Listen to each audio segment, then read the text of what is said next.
നിന്റെ അച്ഛനെ കാരണം എനിക്ക് നിന്നെ ഇഷ്ടമല്ല എന്ന് പറഞ്ഞ് ഹാപ്പി രാജിനെ തേൻമൊഴി റിജക്ട് ചെയ്യുന്നു. ഹാപ്പി രാജിന്റെ അച്ഛനെ അയാളുടെ ശരീരം കണ്ട് എല്ലാവരും കുതിരമുട്ട എന്ന് കളിയാക്കിയാണ് വിളിക്കാറ്. മകനായ അവനെ ചിന്ന കുതിരമുട്ട എന്നും വിളിക്കാറുണ്ട്. അങ്ങനെയുള്ള ആ കുടുംബത്തിലേക്ക് ചെന്ന് കയറിയാൽ ചീത്തപ്പേരാകും എന്നും പറഞ്ഞാണ് സ്നേഹിച്ചിരുന്ന പല പെൺകുട്ടികളും അവനെ ഒഴിവാക്കിയത്. ഇനി ഈ നാട്ടിൽ നിന്ന് പെണ്ണൊന്നും കിട്ടില്ല, പുറത്തുപോയി വേറെ ഏതെങ്കിലും പെണ്ണിനെ സെറ്റാക്കാം എന്ന് കരുതി അവൻ ബാംഗ്ലൂരിൽ ജോലി വാങ്ങിച്ച് അങ്ങോട്ടേക്ക് പോയി. അവിടെ വെച്ച് കാവ്യ എന്ന് പറയുന്ന തന്റെ ടീം ലീഡറോട് കണ്ടപാടെ അവന് ക്രഷ് തോന്നി. ഒരു ഗ്രാമത്തിൽ നിന്ന് വന്നതുകൊണ്ട് ഇംഗ്ലീഷ് പറഞ്ഞ് ബലിപ്പിക്കാൻ ബുദ്ധിമുട്ടുണ്ടായിരുന്ന അവനെ ബാക്കി എല്ലാവരും കളിയാക്കിയപ്പോഴും കാവ്യ എൻകറേജ് ചെയ്യുന്നുണ്ടായിരുന്നു. അത് അവന് നല്ല കോൺഫിഡൻസ് കൊടുത്തു മുമ്പോട്ട് ജോലി ചെയ്യാൻ. പിന്നീട് അങ്ങോട്ട് കാവ്യ എന്ന ഒറ്റൊരാളുടെ സപ്പോർട്ട് കൊണ്ട് അവൻ വർക്കിൽ ശ്രദ്ധിക്കാൻ തുടങ്ങി. പകലെന്നില്ല രാത്രിയെന്നില്ലാതെ കഷ്ടപ്പെട്ട് ജോലി ചെയ്ത് എല്ലാവരുടെയും സ്നേഹവും ആദരവും അവൻ പിടിച്ചുപറ്റി. അങ്ങനെ ഒരുപാട് അവാർഡുകളും പോരാതെ അവന്റെ പേരിൽ കുറെ സ്റ്റാർട്ടപ്പുകളും അവിടെ ആരംഭിച്ചു.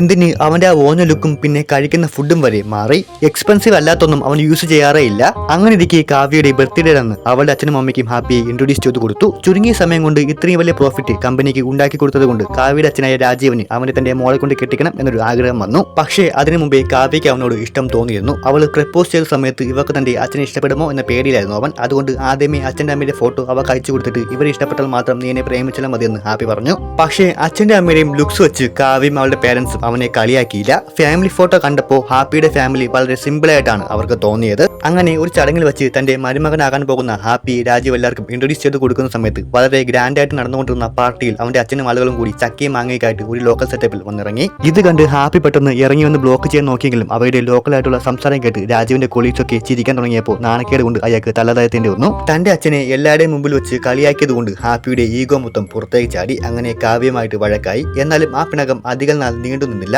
താൻ ഗിഫ്റ്റ് കൊടുത്ത കൊലുസാണ് അവൾ ഇപ്പോഴും ഇട്ടിരിക്കുന്നത് എന്ന് മനസ്സിലായപ്പോൾ വീണ്ടും അവർ പഴയതുപോലെ ഒന്നിച്ചു. പക്ഷെ അവളുടെ അച്ഛനോട് ചെയ്തത് നോക്കി സോറി പറഞ്ഞാൽ മാത്രമേ ഇനി കല്യാണത്തിനെ കുറിച്ച് വീണ്ടും ചിന്തിക്കൂ എന്ന് കാവ്യ പറഞ്ഞപ്പോൾ ഹാപ്പി ഒന്ന് പരീക്ഷിച്ചു നോക്കി. എന്നാൽ ചെയ്ത തെറ്റിന് നീയല്ല, നിന്റെ അച്ഛനാണ് സോറി പറയേണ്ടത് എന്ന് രാജീവ് പറഞ്ഞപ്പോൾ അവന്റെ അച്ഛനെ കൊണ്ട് എങ്ങനെ സോറി പറയിപ്പിക്കാം എന്ന ചിന്തയിലായിരുന്നു കാവ്യ.